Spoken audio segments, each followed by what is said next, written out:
আর যে সাধারণ ঘরের চোর হয়ে গেছে, কার কর্ম বিপাক কোন দিকে নিয়ে যাবে বলা যাবে না। তো উতি একে বলা হয়েছে, অনাদি সিদ্ধ কর্ম প্রবাহ। ওকে চোর বানিয়ে ফেলেছে, চুরি করতে গিয়ে ধরা পড়েছে, জেলে বন্ধ আছে। বন্দী অবস্থায় তার মনে পড়ল, রাজা আমার বন্ধু নিজেই, ও যদি একবার আঙ্গুল উঠিয়ে দেয় আর কে আমাকে আটকাতে পারে।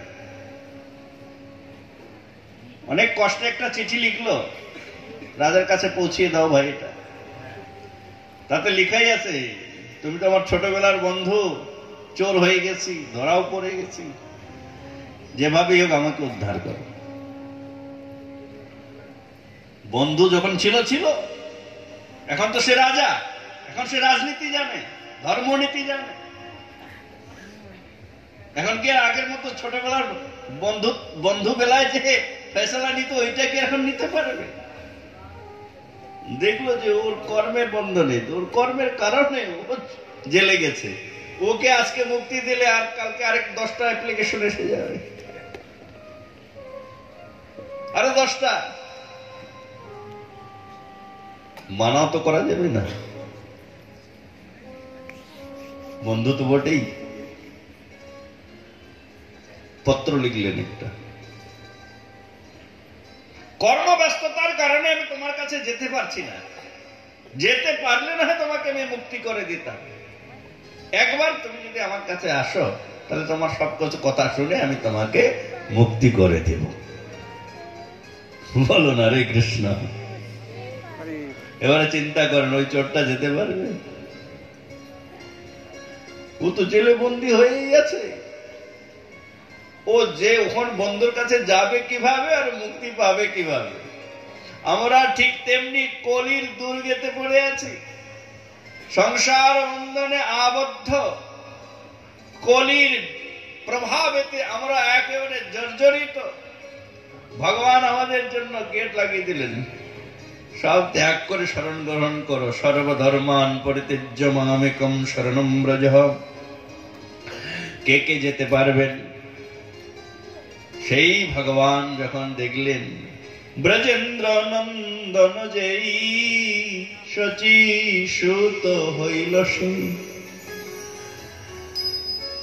তিনি দেখলেন এরা আসতে পারবে না, কলির জীবের সেই সামর্থ্য নাই যে তারা আমার কাছে আসে। অতএব এদেরকে উদ্ধার করতে গেলে আমাকে তার কাছে যেতে হবে। অনর্পিত চরিং চিরাত করুণয় অবতীর্ণ কলৌ নর্পিত ইতি চিরাত। মহাপ্রভু যে তত্ত্ব জগতে নিয়ে এসেছেন এর আগে কেহই আনেননি। নর্পিত করুণার অবতার গৌর হরি, করুণায় অবতীর্ণ কলৌ সমর্পয়িতুম। তিনি দিতে এসেছেন, সমর্পণ করতে এসেছেন। উন্নত উজ্জ্বল রসাংশ ভক্তি শ্রিয়ম, উন্নত উজ্জ্বল ভক্তির সঙ্গ। স্বভাবতই দেখা যায় বিপদ আপদ না আসলে নিজের ধন কেউ বের করে না, যতটা পারা যায় লুকানোর চেষ্টা করে। অতএব ভগবান লুকিয়েই রেখেছিলেন। সত্যযুগে দেননি, ত্রেতায় দেননি, দাপরেও দেননি। দাপরে রস আস্বাদন করেছেন, কিন্তু অকাতরে দেননি। ভাববার বিষয় এটা। দাপরে তিনি রস আস্বাদন করেছেন, পূর্ব যুগে, পূর্ব জন্মে তপস্যার দ্বারা, সাধনার দ্বারা যারা ব্রজবাসী হওয়ার সৌভাগ্য লাভ করেছিলেন, বা যা ব্রজবাসী হওয়ার সেখানে সাধনায় সিদ্ধি পেয়েছেন, তারাই কেবল সেই রস আস্বাদন করেছেন। কিন্তু এটা কলিযুগ। আপনারা শুনে থাকবেন মহাপ্রভু সেবাস সঙ্গনে কি লীলা করেছিলেন? সংকীর্তন রাস। তো অনেকের ধারণা যে রাস মানে তো শুধু নাচানাচি। মহাপ্রভুর সংকীর্তন রাস। রাস শব্দের অর্থই হলো রসানাং সমূহ ইতি রাস। সংকীর্তন রাস মানে মহাপ্রভুর এই যে উন্নত উজ্জ্বল রসাং স্বভক্তি শ্রিয়ম, এই উন্নত উজ্জ্বল রস কি?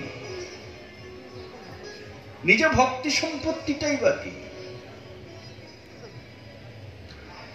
এটা বলতে গেলে একটু কৃষ্ণলীলা আমাকে মাঝে মধ্যে একটু বলতে হবে, কেন উন্নত উজ্জ্বল রসের বিবরণ যেটা কৃষ্ণ আস্বাদন করেছে কিন্তু দেন নাই,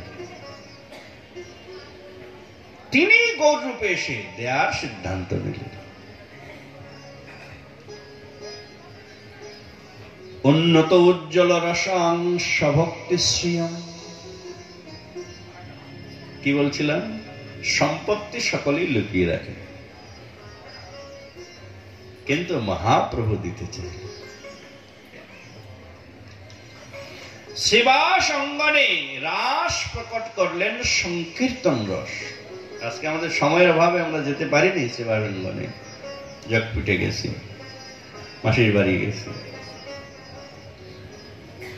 কিন্তু সেবাস অঙ্গনটাই হলো সংকীর্তন রাসের স্থলী। আচ্ছা, দাপরে রাস করেছেন ভগবান, সঙ্গী ছিল কারা? গোপীগণ।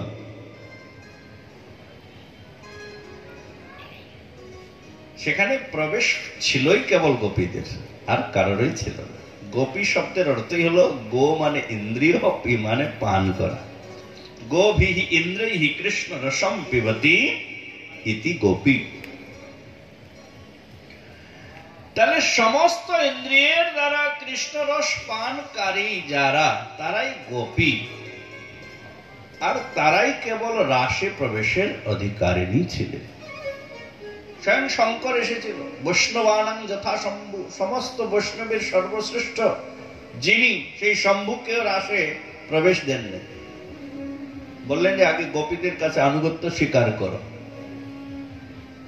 তবে গিয়ে গোপী শিব গেলেন, গোপীগণ তাকে গোপী দেহ প্রদান করলেন, যমুনাতে স্নান করিয়ে সিদ্ধত্ব প্রাপ্ত করালেন, তিনি গোপেশ্বর হলেন। তাহলে ওখানে প্রবেশ করতে গেলে গোপীর প্রয়োজন। কিন্তু মহাপ্রভু যে রাস প্রকট করেছেন, বৃন্দাবনের রাসেতে কেবল গোপীদের প্রবেশ, আর গোপিকাগণ হলেন ভক্তি রসের যে পাঁচটা মূল রস, শান্ত, দাস্য, সখ্য, বাৎসল্য, মধুর, এই পাঁচটার সর্বশ্রেষ্ঠতম যে রস, মধুর রসের অধিকারিণী। তাহলে এর দ্বারা কি বুঝবেন? রাস কেবলমাত্র মধুর রসেরই অধিকার রয়েছে। কিন্তু আর ভক্তগণ বিমর্ষ হয়ে গেলেন, কেন বাৎসল্য রসেরও তো অনেক ভক্ত রয়েছে, সখ্য রসেরও তো অনেক ভক্ত রয়েছে, দাস্য রসেরও তো অনেক ভক্ত রয়েছে, শান্ত রসেরও তো অনেক ভক্ত রয়েছে। তাহলে সর্বোৎকৃষ্টতম ভগবত লীলা যে রাস, সেই রাস থেকে চার প্রকারের মুখ্য ভক্তগণ বাদ গেলেন, শুধু এক প্রকারের ভক্তগণ আস্বাদন করলেন, সেটা হলো গোপীগণ। ব্রজলীলাতে কেবলমাত্র এক প্রকার ভক্তের রাস আস্বাদন হয়েছে,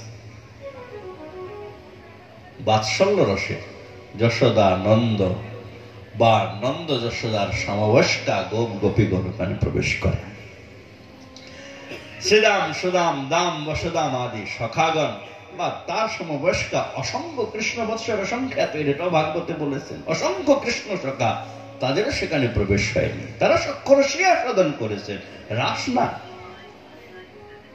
রক্ত আদি যে কৃষ্ণের অসংখ্য দাসগণ ছিলেন, তাদেরও সেখানে প্রবেশ হয় নাই।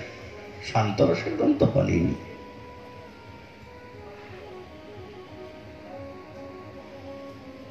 কেবলমাত্র মধুর রসের আস্বাদন হয়েছে।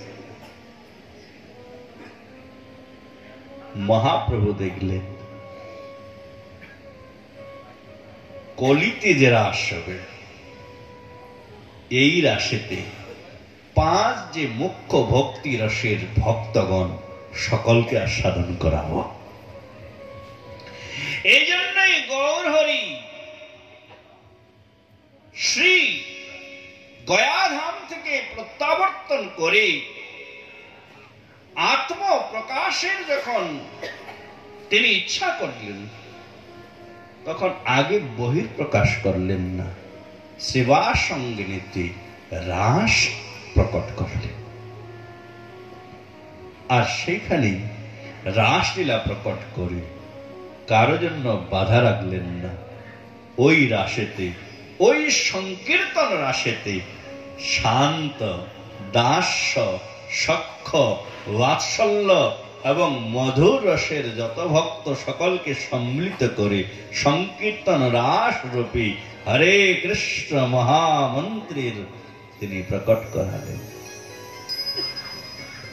করুণায় অবতীর্ণ করুন। সমর্পয়িতুমুন্নত উজ্জ্বল রসাংশ ভক্তি শ্রিয়ম, নিজের ভক্তি সম্পত্তি তিনি প্রকট করাতে লাগলেন। উন্নত উজ্জ্বল রসাং। এখন সব জিনিসটা সকলের কেনার উপায় থাকে না, সামর্থ্যের ব্যাপার থাকে। আমরা স্বভাবতই কলির জীব, একটু আগেই বলেছি, দরিদ্র। মায়িক দ্রব্যের সংগ্রহ সকলেই করলেও আধ্যাত্মিকতার অভাব প্রবল প্রচন্ড রূপে বিরাজমান। অতএব এখানে আপনি ভক্তিও যদি করেন, আজকাল দেখেন না ছেলে পেলে গুলা যায়, ভক্তি আছে ভিতরে, কিন্তু শিক্ষার অভাব এমন, মন্দির দেখলে প্রণাম করতে হবে এইটুকুন জ্ঞান আছে, কিন্তু প্রণামটা কিভাবে করতে হবে এইটুকুন জ্ঞান নেই। ওরে একটা আঙ্গুল দিয়ে প্রণাম করে চলে গেল, এটাকে কি প্রণাম বলবে না শাস্ত্র যুক্তি বলবে? এর অভাব, সংস্কারের অভাব বলতে পারে। সাধারণ সংস্কার যেখানে নাই, সেখানে তপস্যা কোথা থেকে থাকবে? কিন্তু মহাপ্রভু করুণার অবতার, তিনি দেখালেন উন্নত উজ্জ্বল রসটাই আমি প্রদান করব। আর এই কারণেই গৌর অবতারের একটা মহা বিশেষত্ব প্রকট করলেন। কিসে বিশেষত্ব? গৌর অবতারের মহা বিশেষত্বই হলো, গৌর হরি বলেছেন কম, শুনেছেন বেশি। কেননা যিনি শ্রবণ করেন, শ্রোতার আধার যত বেশি হবে, বক্তাকে সে ততদূর নিয়ে যেতে পারবে। অন্যান্য প্রতি যুগে বেদ সিদ্ধান্ত অনুসারে ভগবান চলেছেন, আর বেদ সিদ্ধান্তই হচ্ছে ব্রহ্ম বক্তা, জীব শ্রোতা। ভগবান বলবেন, জীব শুনবেন। এটা হলো বেদের সিদ্ধান্ত। বক্তাকে বক্তা ভগবান, ব্রহ্ম বক্তা, জীব শ্রোতা। জীব শুনবে, মানবে, করবে, পালন করবে।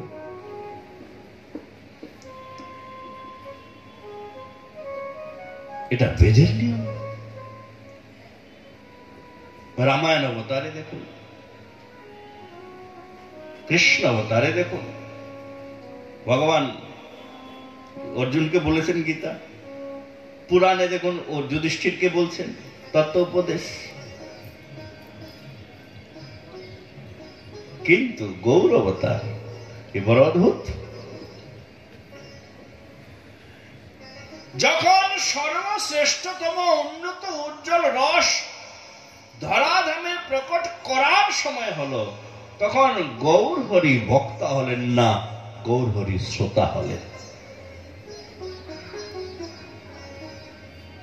এই বিশেষত্ব। মহাপ্রভু বক্তা হলেন না, মহাপ্রভু শ্রোতা হলেন। এখানে ব্রহ্ম বক্তা না হয়ে শ্রোতা হলেন, জীবকে বক্তা করলেন, রায় রামানন্দ প্রভুকে বক্তা করলেন। এই তো যখন মিলন হচ্ছে চৈতন্য চরিতামৃতে দেখুন অষ্টমী স্কন্ধে মধ্যলীলায়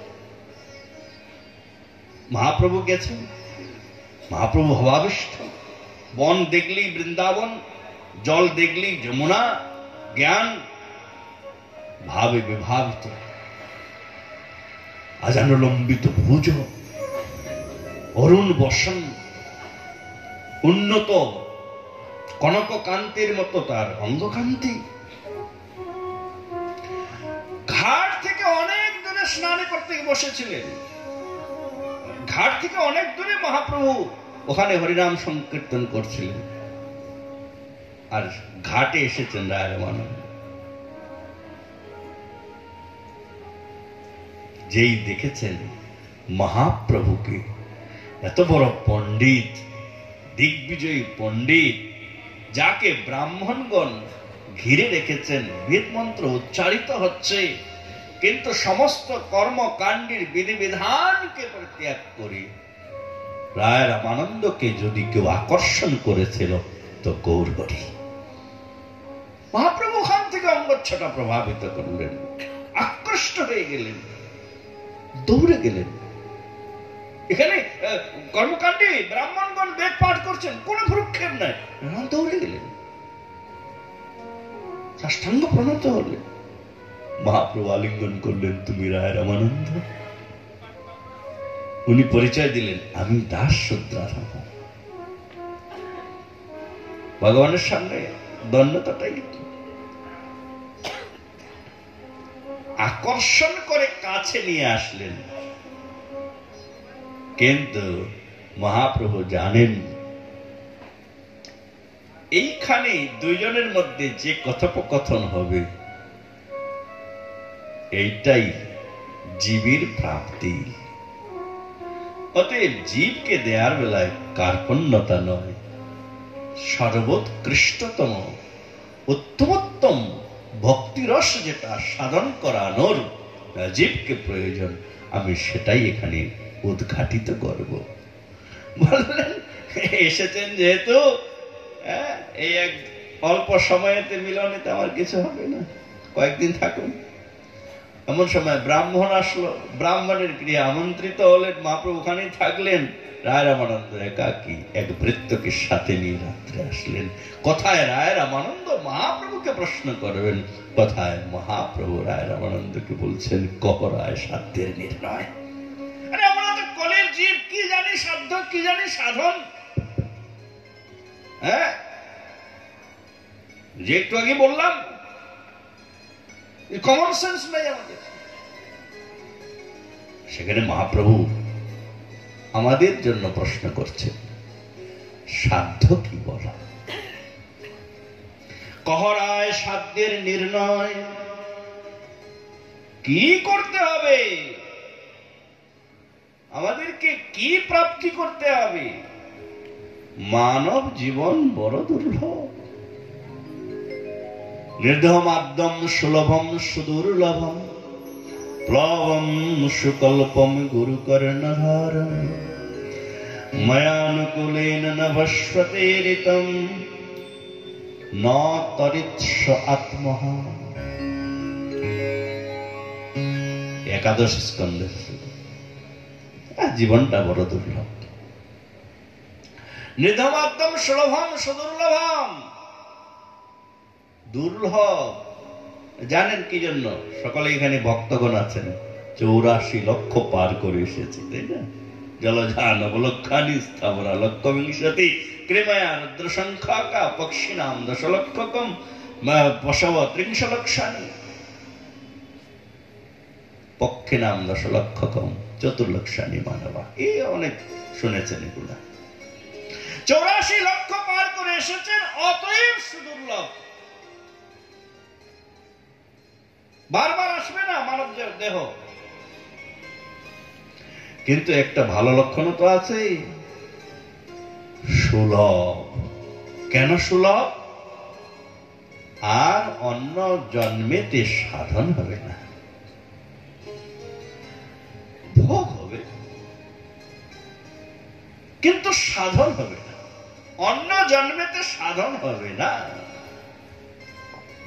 ঋষভদেব ভগবান বলছেন পুত্রগণকে, নায়ম দেহ দেহ ভাজাম নিলোকে কষ্টান কামান অর্হতি বিডভোজাম যে তপো দিব্যম পুত্র কাজেন সত্যম শুদ্ধিদস্মাৎ ব্রহ্ম সক্ষম ধনন্তম।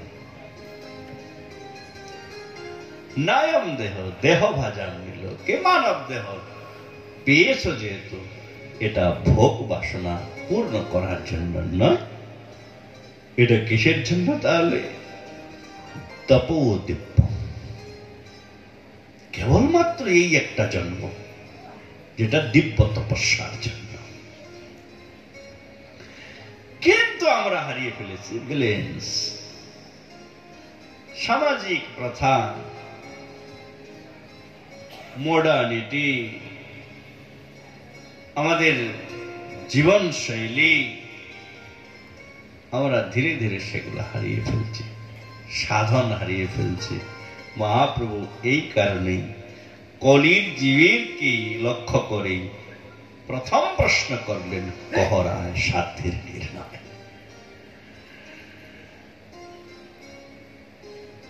শ্রোতা যতই উতাবলি হোক, বক্তার এটা লক্ষণ নয় প্রথমেই একেবারে আসল কথাটা বলে দিবে।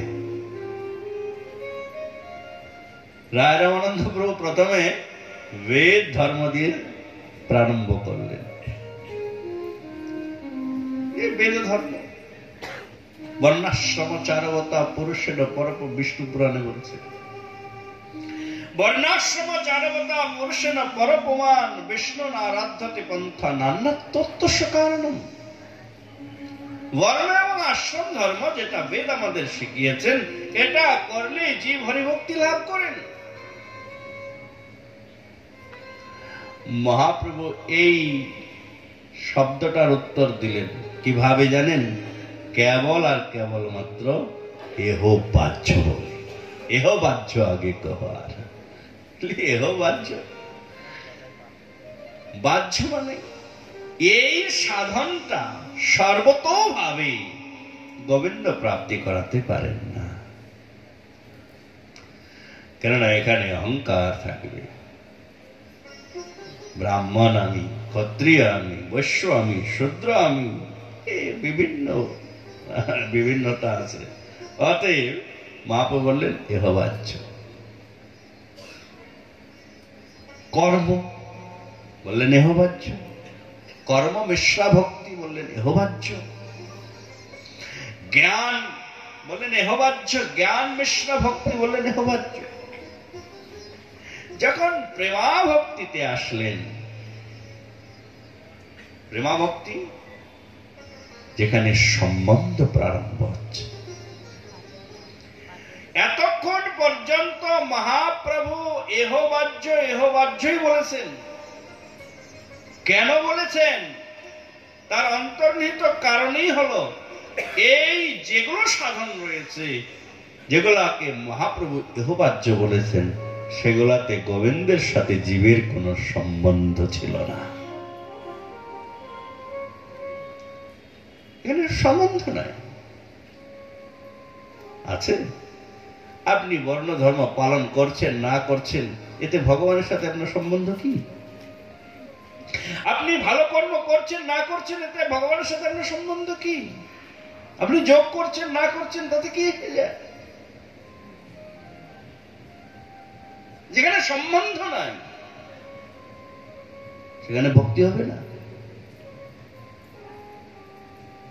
মহাপ্রভু উন্নত উজ্জ্বল রসাম স্বভক্তি শ্রেম, এই যে গোস্বামীর কথা, উন্নত উজ্জ্বল রস স্বভক্তি শ্রেম। দেখুন মহাপ্রভুর 2 ঘন্টায় আর কি লীলা বলবো আর কি বলবো, সেজন্য একটুখানি মহাপ্রভুকে একটু অ্যানালাইসিস বলে। উন্নত উজ্জ্বল রস, এই একটা ওয়ার্ডকে ধরে মহাপ্রভু দিতে এসেছেন কি, সেটা হচ্ছে উন্নত উজ্জ্বল রস।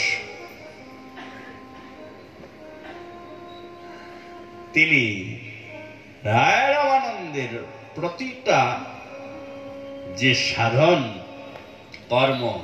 কর্ম মিশ্রা ভক্তি, জ্ঞান মিশ্রা ভক্তি, সমস্ত গুলোকে এহবাচ্য বললেন। কেন? এই যে সমস্ত ভক্তিগুলো রয়েছে, এদের একটার সাথেও জীবের সাথে গোবিন্দের সম্বন্ধ নাই। যেখানে সম্বন্ধ নাই সেখানে ভক্তি হতে পারে না। যেখানে সম্বন্ধ নাই সেখানে সেবা হতে পারে না। ওখানে সেবা নাই, তাহলে তাকে সম্বন্ধ দরকার।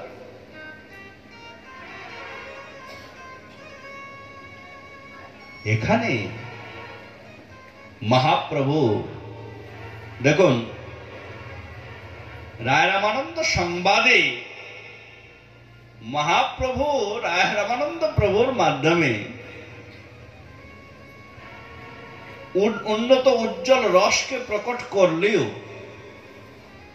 এই উন্নত উজ্জ্বল রসকে প্রাপ্তির যে কারণ, সেটা কিন্তু রূপ এবং সনাতন শিক্ষাতেই বলেছেন। অতএব উন্নত উজ্জ্বল রসকে শুনতে গেলে ওইদিকেও একটু টানতে হবে। এতক্ষণ মহাপ্রভু বাহ্য বলছেন একটাই কারণে, জীবের সাথে এই ভক্তিটার কোনো সম্বন্ধ না, গোবিন্দের কোনো সম্বন্ধ না। সম্বন্ধ স্থাপনা না হলে কি করে কি হয়? এই জন্য আকর্ষণ করলেন মহাপ্রভু যে জীবকে তার সম্বন্ধটাকেও জানাতে হবে। কাকে আকর্ষণ করেছেন? সনাতন গোস্বামী। জেলে বন্ধ ছিল গোস্বামী পাদ, মুদ্রা রেখেছিলেন 10,000 7,000 মুদ্রা দারোয়ানকে দিয়ে জেল থেকে বেরিয়ে সনাতন গোস্বামী একাকী আসলেন কাশীধারে। অনেক কথা আছে মাঝখানে। মহাপ্রভু বললেন, সনাতন কৃষ্ণ বড় কৃপালু, তোমাকে উদ্ধার করে নিয়ে আসলেন। সনাতন গোস্বামী পাদ বলছেন, বড় প্রভু, আমার উদ্ধার লাগি তম কৃপা মানি। আমার উদ্ধার কেবল তোমার কৃপাতেই হয়েছে, আর কারো কৃপাতে নয়। কিন্তু আমি তো জানি না কে আমি।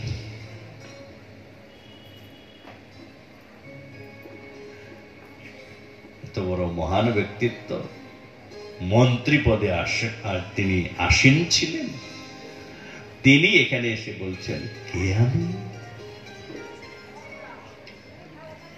তাহলে চিন্তা করেন, আমরা যে কর্ম করছি, আমরা যে ভোগ বিলাসে মত্ত হয়ে যাচ্ছি, আমরা যে কখনো কখনো যোগ সিদ্ধির জন্য তপস্যা বা যোগ সিদ্ধি করছি, এর একটাই কারণ। কি কারণ? কে আমি, এইটা আমরা জানি না। আমি কে? আমি কে?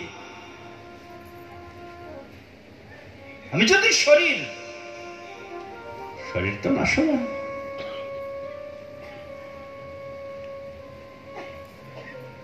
এ তো আস্তে আস্তে কালকে থাকবে না,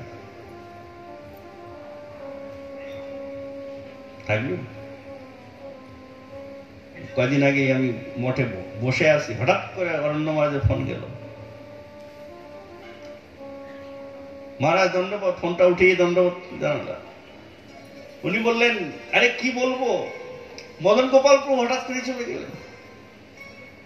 হ্যাঁ, শুনে আশ্চর্য। দুদিন আগে ওনার সাথে একই মঞ্চে আমরা পাঠ করে গেছি। আশ্চর্যের বিষয়, শুনতে আশ্চর্য লাগছে, কিন্তু এটা সত্য। তাহলে শরীরটা আমি নই, এটার ধর্মই হলো জায়তে অস্থি বর্ধতে বিপরিণীয়তে অপক্ষীয়তে বিনশ্যতে। শরীরের 6টা ধর্ম, এটা শরীরটা পালন করে। শরীর জন্ম নেয়, স্থিতিশীল হয়, বৃদ্ধি প্রাপ্ত হয়, এ বিমারগ্রস্ত হয়, রোগগ্রস্ত হয়, আবার ক্ষয় হয় এবং একদিন বিনাশ হয়ে যায়। তাহলে তো আমি কে, এটা রয়ে গেল প্রশ্নের উত্তর। মহাপ্রভু বললেন, তুমি জীব, জীবের স্বরূপ একটাই, আর সেটা হলো কৃষ্ণদাস। জীবের স্বরূপ হয় কৃষ্ণের নিত্যদাস। কৃষ্ণের তটস্থা শক্তি ভেদাভেদ প্রকাশ। জীবের স্বরূপ কি? জীবের স্বরূপেই হলো কৃষ্ণদাস। প্রতিটা জীবের একটাই স্বরূপ, আমি কে? আমি কৃষ্ণদাস। কিন্তু এই সম্বন্ধটার অভাবের কারণে আমি কখনো কখনো কর্ম করতে যাই।